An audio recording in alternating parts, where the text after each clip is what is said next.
ya gimana kurus orang aku nggak diet gitu kan, aku lagi nggak ada program apapun tapi aku ngemil terus gitu kan kalau nongkrong tuh pasti ada kopi ada kopi ada makan kita kan. Terus udah gitu aku sama dokternya tetap enggak, kamu agak kecilan, enggak dok aku lagi nggak diet gitu. Terus yang teman-teman yang lain tapi agak lebih tinggi ya dok, agak lebih tinggi ya dok, enggak nggak ngapa-ngapain gitu kan, maksudnya jangan membuat aku tiba-tiba jadi terbang kepala ya. Terus akhirnya dokter juga nih udah timbang lah, ada timbangan mah timbang aja gitu, timbang kan pas awal kita fitting itu kita didata data lengkap, tinggi sampai berat badan pun juga dicatat. Nah Tingginya diukur. Terus udah gitu pas ada timbangan aku nimbang lah. Jadi yang tadinya berat aku 65 kilo dalam 4 minggu dokter datang lagi ke Tasik itu 61. Terus aku berkurang 4 kilo. Padahal nggak program apapun kan.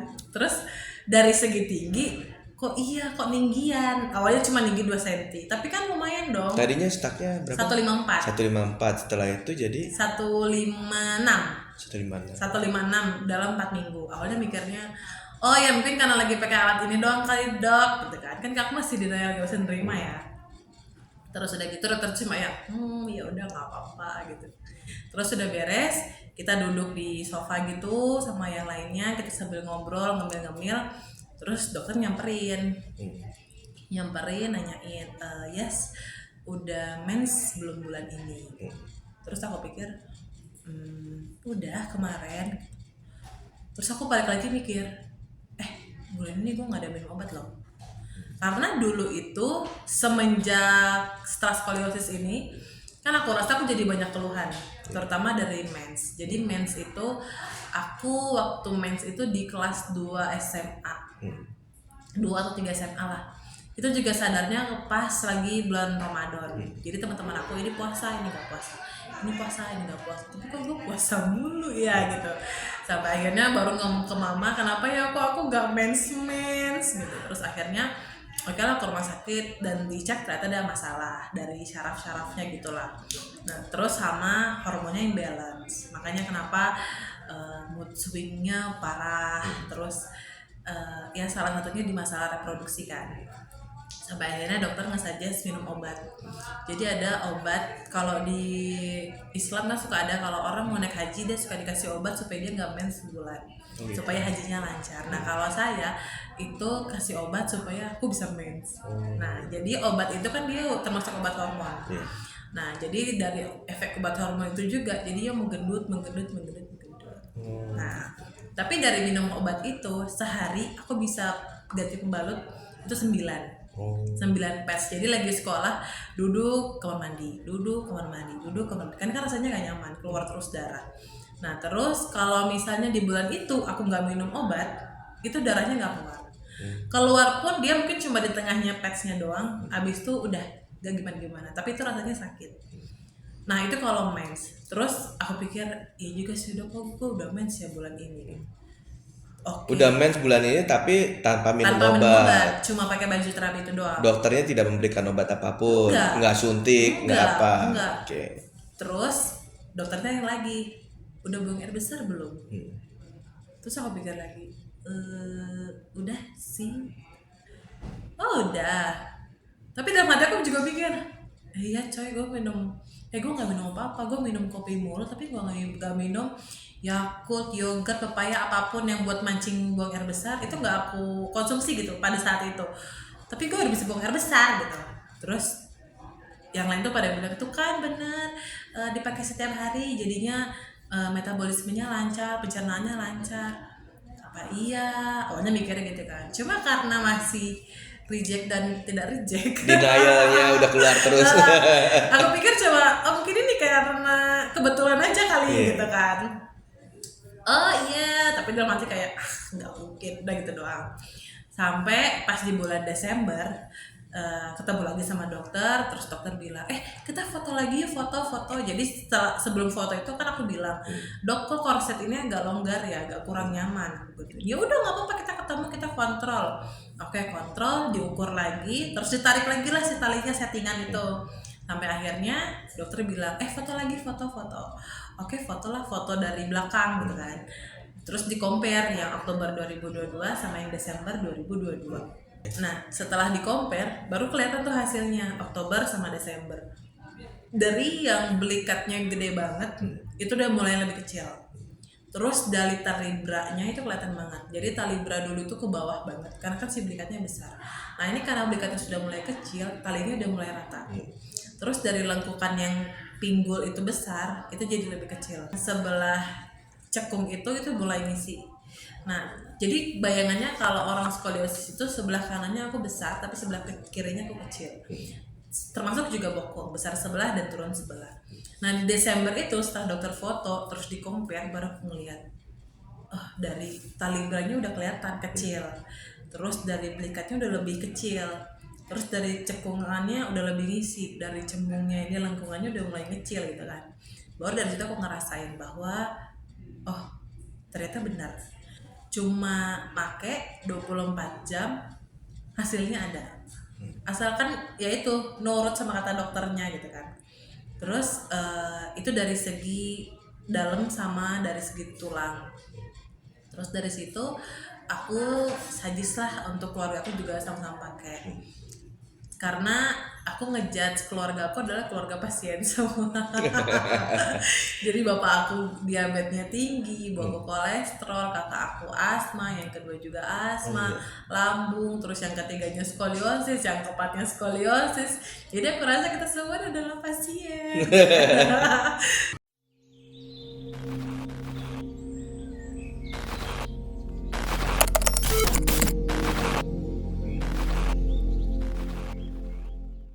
Jadi dulu itu aku pernah kecelakaan, tapi itu TK. Kecelakaan tabrak truk ekspedisi. Jadi pada saat nyebrang jalan.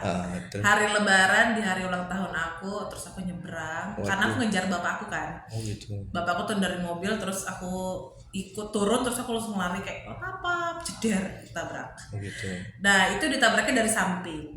Nah sampai si truk itu berhenti itu setelah dia nabrak tiang listrik.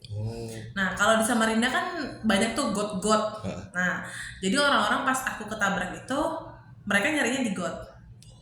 Selang beberapa menit kan gak nemu nih, gak ada jejaknya, sepatunya apa hilang, pokoknya gak ada apa-apa. Selang berapa menit sepatu yang aku pakai itu menggelincir keluar truk. Baru orang-orang kayak oh itu lo anaknya di situ. Akhirnya dievakuasi dan ternyata baju aku tuh nyangkut di bawahnya truk. Di kolong truk. Nah itu kecelakaannya. Tapi nggak ada keluhan di tulang, cuma lecet, benjol gitu-gitu doang kan. Nah itu TK. Nah terus SD setelah aku lomba ke Jurnas Marching Band, itu kan kita tidurnya di Wisma gitu kan, kasurnya kan dempetan gitu. Nah terus pas aku lagi tidur sambil main handphone gitu, tengkurap gitu, pelatih aku ngomong, yes kenapa punggung kamu besar sebelah? Cuma aku pikir ya nggak ada lah namanya punggung besar sebelah gitu ya. Udah masih kecil terus tomboy, jadi kayak mikir emang ada ya punggung besar sebelah gitu. Cuma yang aku rasain adalah pegel sama sesak nafasnya itu nggak hilang-hilang. Even aku di Jakarta lama karena lomba itu sakit sama pegel sama sesak nafasnya itu selalu kerasa. Nah sampai pas pulang ke Kalimantan lagi, ke Bontang lagi, baru aku ngomong ke mama kenapa pegel sama sesak nafasnya nggak hilang-hilang. Akhirnya ke rumah sakit cuma ke dokter umum. Tiba-tiba dokter suruh rongsen dan keluarlah hasil rongsen, ternyata skoliosis combine S. Jadi bentuknya S terbalik. Itu di tahun 2008. Itu derajatnya 23 derajat dan 32 derajat. Untuk seusia anak 12 tahun tahun 2008 itu udah gede. Kalau mau lurus dokter cuma suggest operasi. Tapi operasi juga ada batasan waktu, minimal 18 tahun. Nah jadi dari 12 tahun sampai 18 tahun itu aku ngelakuin hal apapun yang kata orang, apapun kata dokter, terapi ini, terapi itu dicobain.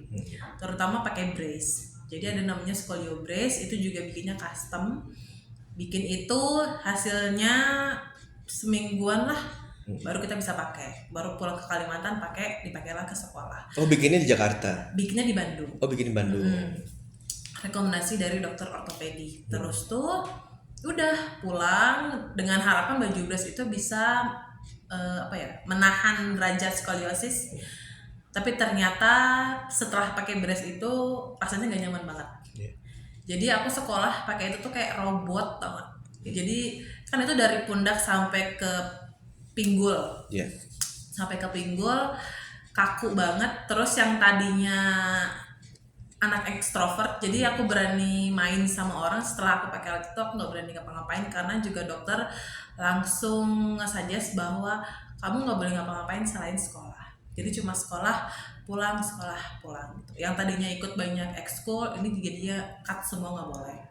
Nah terus awalnya seminggu 2 minggu aku pakai brace ke sekolah. Cuma karena nggak nyaman, nggak bisa ngapa-ngapain, akhirnya aku lepas. Tapi kalau di rumah itu dipakai.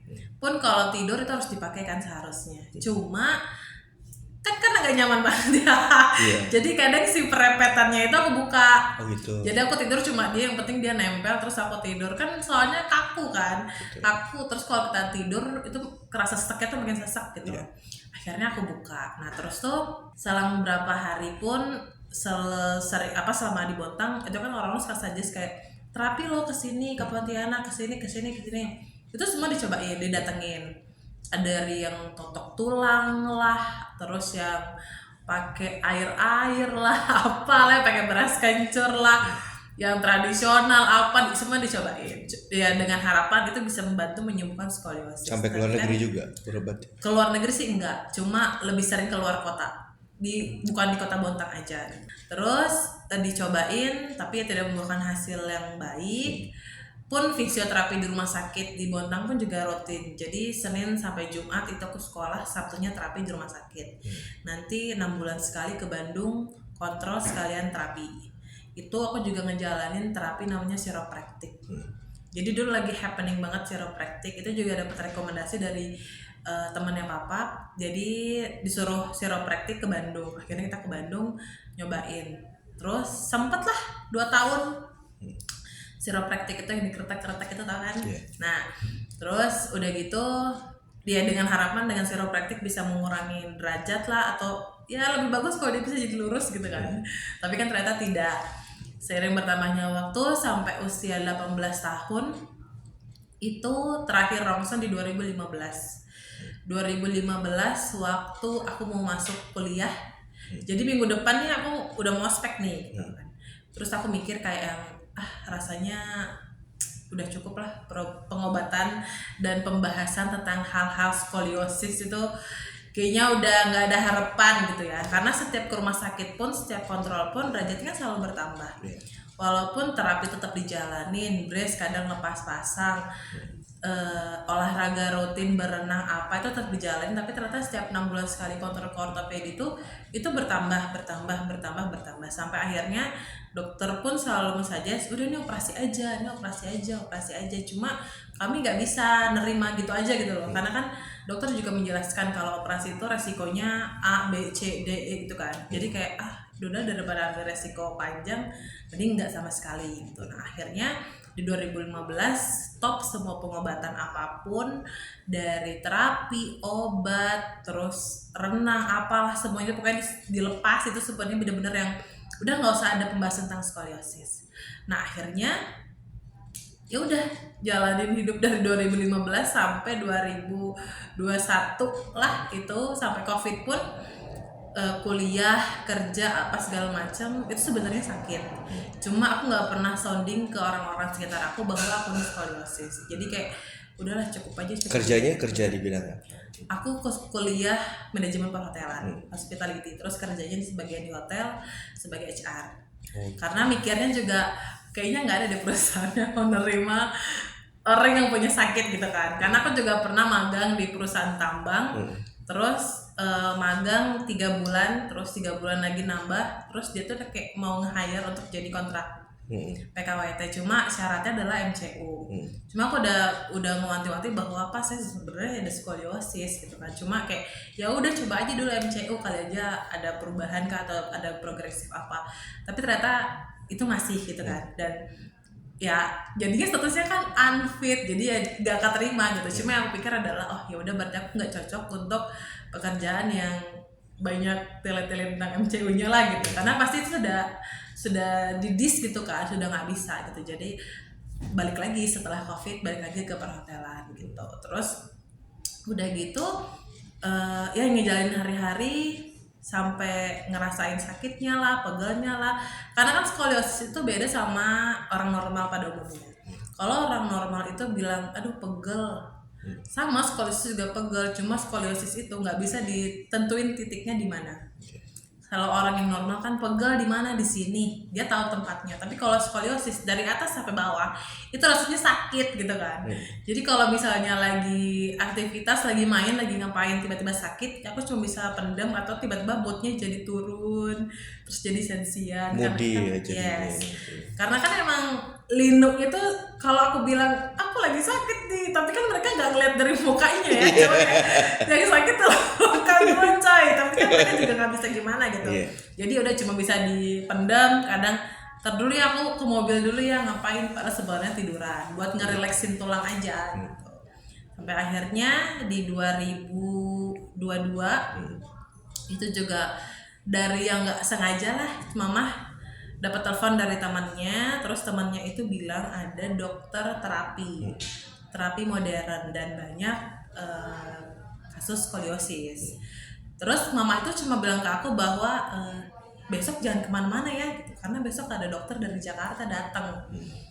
Aku pikir kan kayak oh ya udah mungkin dokter buat mama kali ya gitu, karena mama juga kolesterolnya tinggi lah, suka sakit tulang, suka sakit lutut lah gitu kan. Cuma aku pikir oh ya udah mungkin dokter buat mama. Ternyata besoknya dokternya datang ke Tasik, datang ke rumah, terus dokter menjelaskan lah bahwa ada loh terapi modern gitu kan. Terus banyak juga beliau menangani kasus skoliosis dari yang usia muda sampai udah usia lanjut. Terus yang tadinya aku pikir ada sih, aku udah nggak pernah bahas-bahas skoliosis, tiba-tiba ada dokter datang bahas-bahas tentang skoliosis gitu kan. Sebenarnya yang jadi akunya nggak suka adalah itu jadi ke-rewind masa lalu gitu, karena aku sudah melupakan itu semenjak aku pernah datang ke psikiater. Jadi aku sudah melupakan tentang skoliosis itu, tiba-tiba dokter datang terus kayak yang ini ada apa lagi ini gitu. Cuma aku pernah berdoa someday semoga skoliosis aku ini bisa membaik. Entah jalannya gimana, operasi kah atau gimana, tapi aku berharap skoliosis aku ini membaik demi masa depan aku sendiri gitu kan. Karena dari pengalaman skoliosis yang lain pun yang udah sama yang belum operasi, ada kendala-kendala yang masalah di hal perempuan. Nah jadi aku juga berharapnya ya semoga kedepannya skoliosis aku bisa membaik gitu kan. Nah terus tapi pas tiba-tiba dokter ini datang, awalnya kayak nerima nggak nerima, tapi yaudahlah gitu, menyambut tamu gitu. Nah akhirnya dokter tuh menjelaskan bahwa ada baju terapi modern, dia dibuatnya dari Jepang. Cuma aku pikir oke lah buatan Jepang itu pasti bagus. Udah terus dijelaskan bahwa banyak loh anak-anak, terus ada yang udah usia itu juga pakai ini, dia membaik. Awalnya aku pikir itu sebuah alat, karena pas dokternya datang dia nggak bawa apa-apa, dia cuma bawa iPad terus sama buku kecil gitu doang kan. Aku cuma nanya, emang alatnya mana dok gitu. Terus beliau liatin lah alatnya seperti ini gitu. Terus aku bilang emang ini bisa ya buat skoliosis gitu kan. Karena kan aku udah pakai brace pun itu nggak ngaruh gitu kan. Brace itu kan berat. Terus aku pikir ini ya cuma selai kain sama kayak gini emang bisa gitu kan. Karena waktu itu beli brace-nya berapa duit dulu? Dulu brace itu 11 jutaan lah. 11 juta. Karena buat yang kasus aku dia pakai besi-besi gitu. Jadi aku makanya cukup berat. Setiap tahun berubah atau sama terus? Kalau dulu itu karena aku pakainya 2 tahun, jadi aku nggak pernah diganti.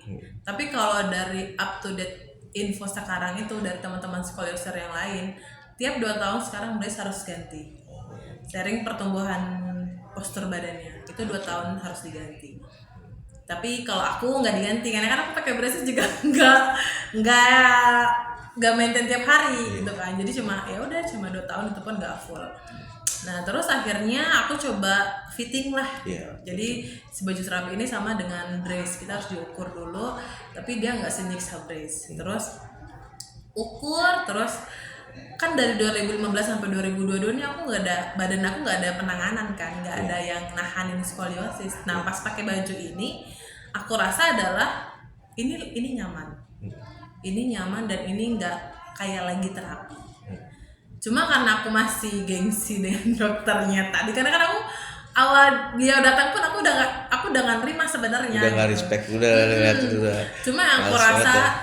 ini nyaman, tapi aku nggak berani ngomong, cuma bilang oh iya ini enak kok, udah gitu doang. Akhirnya pas udah selesai sambil ngobrol-ngobrol tuh hati masih aku pakai ya. Terus dokter tuh bilang gini, gimana ya, enak gak? Enak. Terus dijelasin lagi tentang skoliosis, nah. Aku reject. Terus tuh awalnya pas ditanya mama, gimana, mau nggak tuh pakai ini? Enggak gitu kan. Karena aku nggak expect ini bisa buat skoliosis tuh, enggak gitu kan. Sampai akhirnya mama cuma bilang nggak apa-apa lah, pakai aja, kali aja bisa ngelangsingin. Karena kan bobot aku gede, aku 65 kilo dengan postur bungkuk, miring, perutnya buncit. Tinggi berapa tuh waktu itu? Tinggi aku selalu di stuck 154. 154. Oke. Terus awalnya mikirnya ya juga sih, mungkin bisa buat langsingin doang kali ya gitu. Terus ya udah terserah, kalau mama mau beliin ya aku pakai gitu. akhirnya kan dibeliin dan pakai. Nah dari situ dokter cuma saranin untuk dipakai 24 jam. Anggap aja kamu lagi nggak terapi, anggap aja ini sebagai pengganti dalaman. Terus aku bilang oke lah, itu lebih mudah, open mindset buat kita yang udah hopeless gitu ya. Terus tuh pakai rutin 24 jam. Terus beliau bilang bulan depan saya ke Tasik lagi, nanti kita kontrol. Akhirnya pas beliau ke Tasik 4 minggu setelah kedatangan itu, datang ke Tasik, nginfoin ada di hotel. Akhirnya aku datang ke hotel, dokter cuma bilang gini, yes kok agak kurusan ya gitu. Terus aku pikir ya gimana kurus, orang aku nggak diet gitu kan, aku lagi nggak ada program apapun tapi aku ngemil terus gitu kan. Kalau nongkrong tuh pasti ada kopi udah makan kita kan. Terus udah gitu aku sama dokternya tetap, enggak kamu agak kecilan, enggak dok aku lagi nggak diet gitu.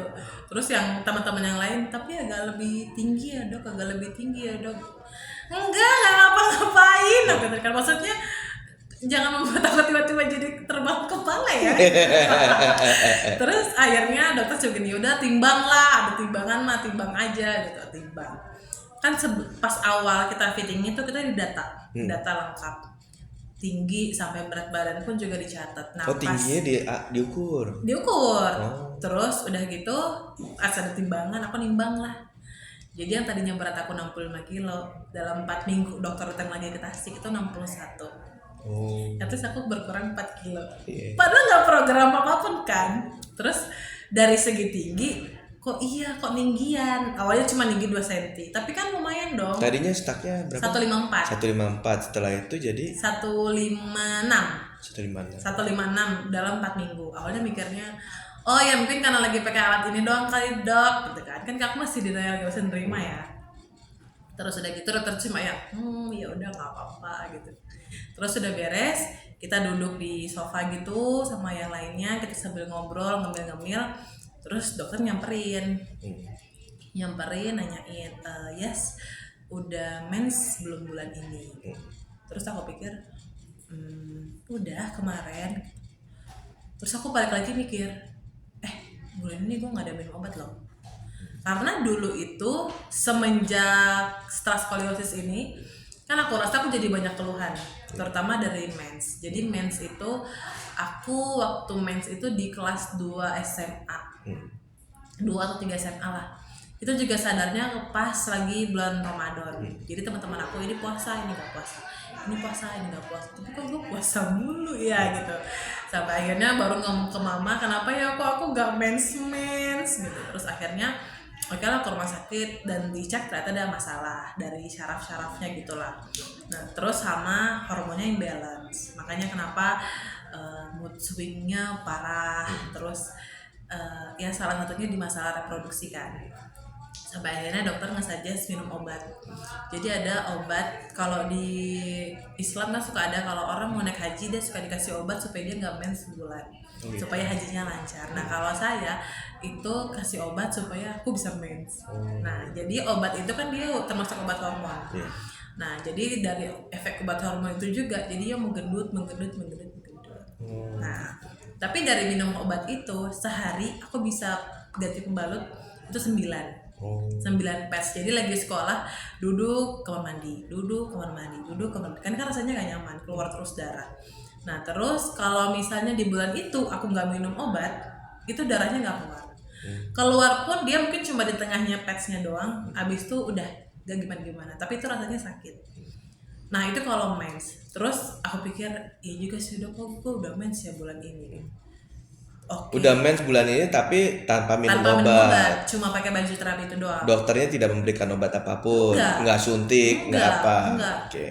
Terus dokternya yang lagi, udah buang air besar belum? Terus aku pikir lagi, udah sih. Oh udah. Tapi dalam hati aku juga pikir, iya coy, gue nggak minum apa-apa, gue minum kopi mulu, tapi gue nggak minum Yakult, yogurt, pepaya, apapun yang buat mancing buang air besar, itu nggak aku konsumsi gitu pada saat itu. Tapi gue udah bisa buang air besar gitu. Terus yang lain tuh pada bilang itu kan bener, dipakai setiap hari, jadinya metabolismenya lancar, pencernaannya lancar. Apa iya? Awalnya mikirnya gitu kan. Cuma karena masih reject dan tidak reject. Denialnya udah keluar terus. Aku pikir coba, mungkin ini karena kebetulan aja kali gitu kan. Oh iya, tapi dalam hati kayak nggak mungkin, udah gitu doang. Sampai pas di bulan Desember ketemu lagi sama dokter, terus dokter bilang, kita foto lagi, foto. Jadi sebelum foto itu kan aku bilang, dok kok korset ini agak longgar ya, agak kurang nyaman. Ya udah nggak apa-apa, kita ketemu, kita kontrol. Oke, kontrol, diukur lagi, terus ditarik lagi lah si talinya settingan itu. Sampai akhirnya dokter bilang, foto lagi, foto. Oke, foto dari belakang gitu kan. Terus di-compare yang Oktober 2022 sama yang Desember 2022. Nah, setelah di-compare, baru kelihatan tuh hasilnya Oktober sama Desember. Dari yang belikatnya gede banget, itu udah mulai lebih kecil. Terus dari talibranya itu kelihatan banget. Jadi talibra dulu itu ke bawah banget, karena kan si belikatnya besar. Nah ini karena belikatnya sudah mulai kecil, talinya udah mulai rata. Terus dari lengkukan yang pinggul itu besar, itu jadi lebih kecil. Sebelah cekung itu mulai ngisi. Nah, jadi bayangannya kalau orang skoliosis itu sebelah kanannya aku besar, tapi sebelah kirinya aku kecil. Termasuk juga bokong, besar sebelah dan turun sebelah. Nah di Desember itu setelah dokter foto, terus di-compare, baru aku ngeliat, dari talibranya udah kelihatan kecil. Terus dari belikatnya udah lebih kecil. Terus dari cekungannya udah lebih ngisi, dari cembungnya ini lengkungannya udah mulai kecil gitu kan. Baru dari situ aku ngerasain bahwa ternyata benar. Cuma pakai 24 jam hasilnya ada. Asalkan ya itu nurut sama kata dokternya gitu kan. Terus itu dari segi dalam sama dari segi tulang. Terus dari situ aku suggest lah untuk keluarga aku juga sama-sama pakai. Karena aku ngejudge keluarga aku adalah keluarga pasien semua. Jadi bapak aku diabetesnya tinggi, ibu kolesterol, kakak aku asma, yang kedua juga asma, lambung, terus yang ketiganya skoliosis, yang keempatnya skoliosis. Jadi aku rasa kita semua adalah pasien. Sampai akhirnya aku ngambil paket untuk keluarga. Aku ambil paket untuk keluarga. Sebelumnya itu ambil paket keluarga yang awalnya itu. Enggak, aku cuma beli buat aku doang. Oh gitu. Mami tuh nggak beli sama sekali. Enggak. Oh. Cuma buat aku doang karena fokusnya tadi ke aku doang kan. Jadi kayak apa ya, kelinci percobaan kali ya. Dan ternyata aku membaik gitu kan, ada hasil. Akhirnya oke lah ngambil paket keluarga karena harapannya semoga keluarga aku juga bisa lepas obat dan nggak berpacu dengan nggak terpacu sama medis gitu kan. Sebelumnya kalau dari bapak itu udah minum obat setiap hari? Obat kan kalau diabetes itu minum obatnya sebelum makan, pas lagi makan, setelah makan. Berapa banyak obatnya setiap hari? Jadi bapak itu ada obat jantung, diabetesnya 3 sama pengencer darah. Sehari 5 tuh? Sehari 5. Terus kalau misalnya lagi itu ginjalnya tuh aman? Ya begitu. Ya kalau misalnya penurunan ginjal pasti selalu ada. Tapi ya gimana, kan kita dulu harapannya dengan obat itu. Ya walaupun memang resiko obat adalah ke ginjal, tapi kalau nggak minum obat, bapakku juga loyo. Nggak bisa ngapa-ngapain. Jadi ya mau nggak mau ya harus rutin minum obat. Nah makanya aku ngejas keluarga aku adalah pasien karena semuanya adalah dikit-dikit Gitu. obatnya. Kalau kalau kayak Yasmin dulu waktu skoliosis itu minum obat terus. Minum rutin? obat. Hah, Skoliosis juga dapat obat vitamin D sama painkiller setiap hari itu. setiap hari. Bahkan kalau lagi sakitnya rutin setiap hari, gak tiap hari pun tapi dalam jangka waktu sering dalam satu hari itu obatnya juga bisa berkali-kali. Pagi, siang, malam gitu. Oh gitu. Karena kan aku gak mau aktivitasku terganggu oleh skoliosis, Iya. jadi udah minum terus gitu. Sebenarnya gak baik sih, tapi ya gimana ya? Hmm. Karena waktu itu juga aku nggak bisa nerima skoliosis kan, aku nggak bisa nerima kalau aku penderita skoliosis. Itu dari zaman TK atau SD Dari udah minum SD. obat? Dari SD, dari semenjak ketahuan skoliosis. Itu minum obat setiap hari, oke. Terus tapi obat painkiller itu didapatkan kalau kita lagi kontrol ke dokter ortopedi. Oh gitu. Pun kalau misalnya saya udah pulang ke Kalimantan, terus obatnya habis nih tengah-tengah jalan, itu aku belinya obat yang di warung kan. Kita ada obat yang untuk otot dan tulang, terus tapi itu juga efektif sama gitu, itu bisa meredakan sakit. Ya walaupun hanya sesaat, tapi setidaknya setelah minum itu aku masih bisa sekolah, masih bisa belajar. Gitu. Tuh. Terus akhirnya ambil paket family, itu kan dapat macam-macam nih, buat bapak, buat ibu, buat kakak, buat aku, buat adik aku, buat ponakan aku juga dapat. Akhirnya pelan-pelan, awalnya bapak dulu pakai superkonduktor, terus tuh oke udah mulai berkurang. Terus ibu juga sama pakai baju terapi turmalin. Ibu aku nggak ada masalah di tulang belakang, tapi ibu aku suka gendong cucu. Oh gitu. Jadi cucunya itu, jadi anaknya kakak aku itu ibu aku yang ngurus. Jadi ibu aku tuh jadi kayak punya anak lagi gitu loh. Jadi dari bangun sampai dia mau tidur lagi pun ibu aku yang ngurus. Nah, untuk jaga kesehatannya kita bantunya dengan baju terapi. Aku harapnya dengan ini ibu aku nggak sering ngeluh sakit. Terus sama Ngeluh sakitnya sakit tulang belakang juga. nggak ngeluh sakitnya adalah sakit lutut. Oh lucu. Kan suka ngegendong tuh bungkuk gitu kan. Terus Itu minum obat juga setiap hari ibu. kalau ibu rutin minum obat. Sakit gak sakit beliau minum obat. Vitamin, jadi orang-orang nawarin vitamin A, B, C itu pasti dibeli. Oh gitu. Ya vitamin apalah bentuknya, terus buat inilah, buat itulah, pokoknya obat kapsul apa itu pasti dia konsumsi. Kata orang itu bagus pasti dia konsumsi. Cuma ya gitu, jadi kita apa ya, banyak ketergantungan obat lah. Oke. Jadi setelah itu aku bilang ini coba dilepas pelan-pelan pakai baju terapi, dibantu combine sama aromaterapi juga buat pegel-pegelnya lah, buat sesak nafasnya lah apa. Oke, terus kakak aku juga buat anaknya, kebetulan dulu anaknya tiba-tiba pneumonia. Pneumonia itu karena bapak aku sama adik aku perokok berat. Jadi di rumah mereka ngerokok, di depannya ada cucu-cucunya gitu. Oh, Jadi gitu. nah, jadi efeknya ya ke anaknya pun ketular gitu kan. Mungkin imunnya lagi rendah atau gimana kurang ngerti, cuma tiba-tiba dia pneumonia dua-duanya. Jadi aku punya ponakan dua-duanya pneumonia. Nah, terus aku cuma bilang ke dokter terapi ini gimana ya caranya buat bantu nyembuhin. Karena kalau kata dokter itu harus rawat inap itu mungkin semingguan paling cepat. Terus dokter terapi ini cuma saranin pakai aromaterapi yang medical grade itu, oles bikin racikan sistem pernafasan, oles di dada. Anggap aja sebagai pengganti kayu putih. Oke lah, aku ngeracik terus di-apply ke mereka. Jadi dalam waktu, kan kalau pneumonia itu tiap hari harus di USG kan, rongsen, untuk ngecek paru-parunya. Awalnya paru-parunya ya pinggir-pinggirnya bercak putih banyak. Terus tuh besoknya lagi di rongsen lagi masih ada tapi sudah berkurang volumenya. Terus di rongsen lagi, jadi intinya dia hanya 5 hari di rumah sakit bebas dari bercak-bercaknya terus pulang. Sedangkan dulu dokternya bilang ini kemungkinan paling cepat itu seminggu. Cuma karena tadi aku bantu sama aromaterapi itu dia 5 hari pun pulang. Jadi recovery-nya lebih cepat.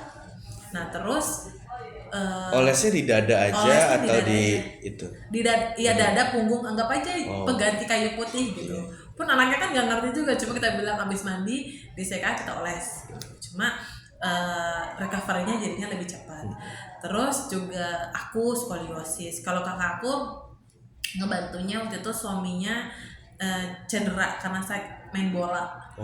Lututnya sakit, terus aku cuma suggest pakai deker untuk di lutut, pakai, terus akhirnya dia balik lagi ke Jakarta, balik lagi ke Tasik, itu udah aman. Yang tadinya udah suntik lutut lah apa segala macem itu Aman itu dari pincang jadi aman. udah lurus. Ya, yang tadinya jalannya apa sih? Sengklek. Kayak gitu. Pokoknya jalannya tebata-bata gitu Iya. loh, susah gitu jalannya. Karena linu kan, Iya. terus dia nggak bisa ditekuk. Terus aku cuma suggest, nih pakai deker ini doang gitu kan. Pakai deker sama dibantu aromaterapi. Baju terapi. Yang itu apa lutut buat Yang terapi lutut itu. buat like, Oke, terus Terus sama aromaterapi juga. Terus tuh udah, terus aku skoliosis. Terus adik aku juga sama skoliosis.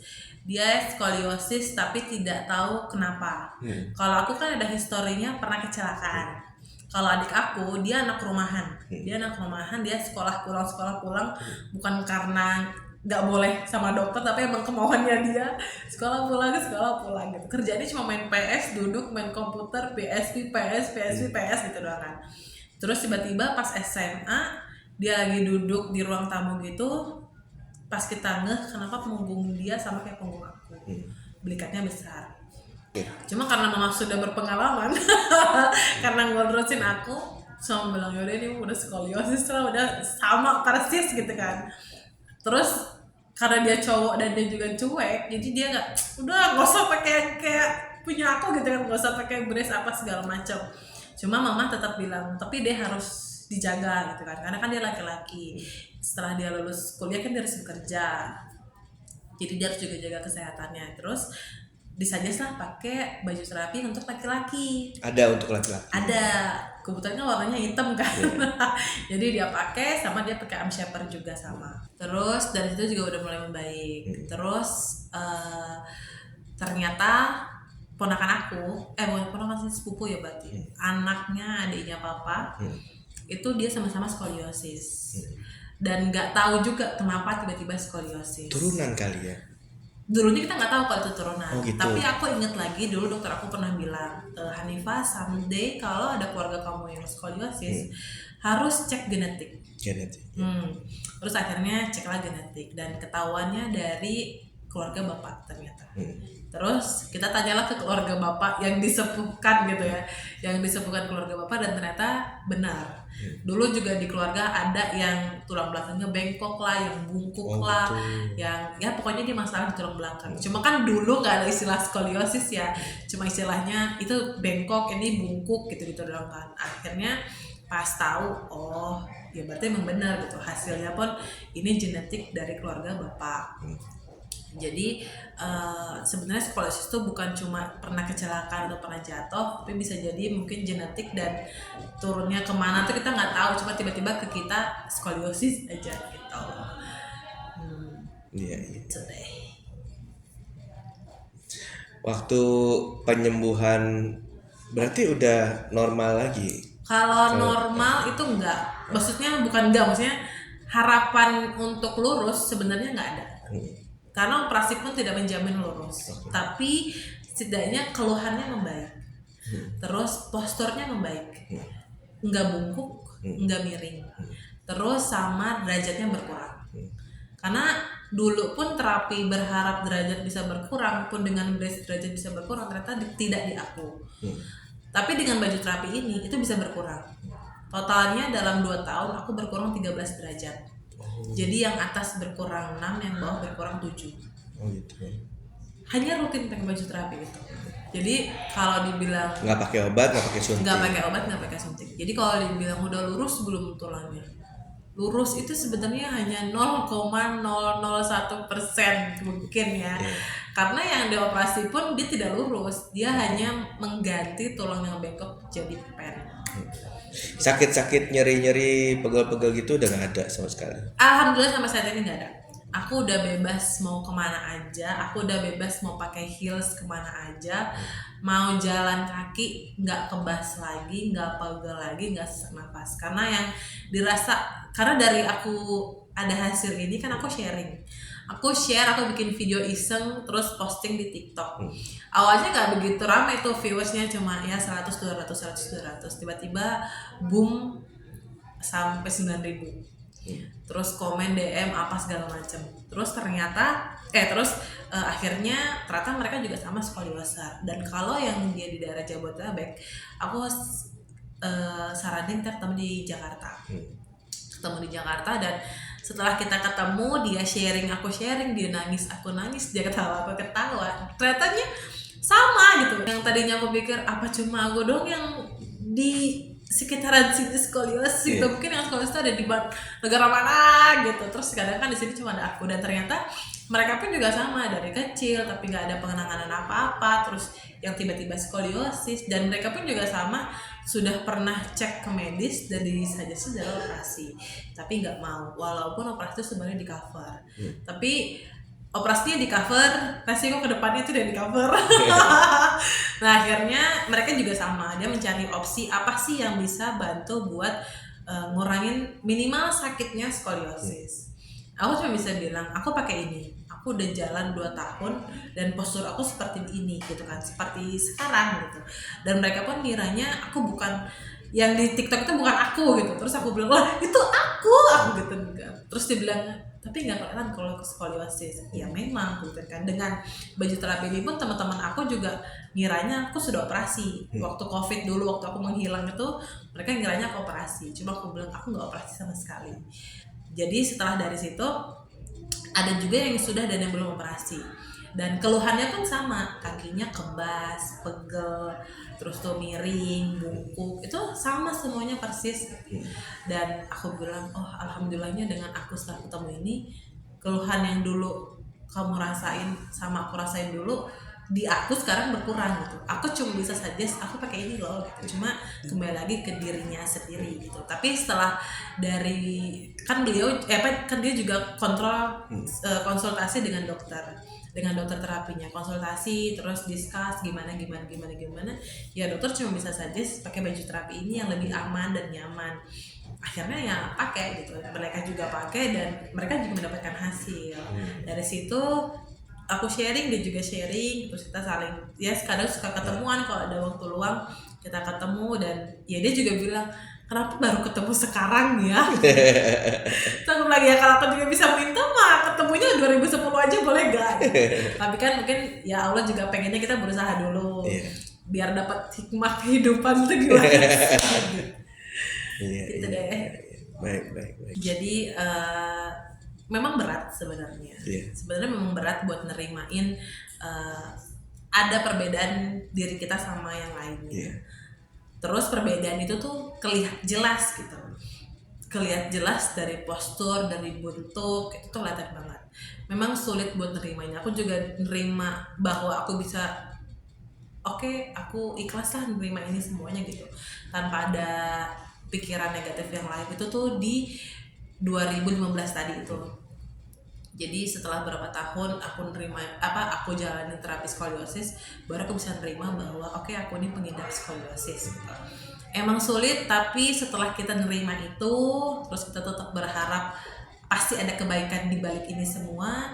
Tiba-tiba Allah bukain jalan, Allah kasih petunjuk, ini loh sebenarnya gue mau ngasih ini gitu kan, ini loh, ini bisa bantu. Akhirnya pas aku pakai, aku dapat hasil kebaikannya, keluarga aku juga dapat hasil, aku bisa sharing ke teman-teman yang lain, teman-teman pun merasa terbantu dan dapatkan hasil juga. Dari situ baru kita ngerasa, oh mungkin hikmahnya dulu udah pernah kesok udah pernah ternangis apa segala macam, ternyata sekarang aku bisa dapetin hikmah dari yang pelajaran yang dulu. Terus sekarang bisa lebih baik, terus aku bisa ya saling support buat teman-teman skoliosis yang lain. Jadi saat kita menerima, pasti semuanya pasti kebaikan itu datang lagi gitu buat kita. Terus pasti banyak hal-hal di luar sana yang ya membuat kita jadi lebih bersyukur lah.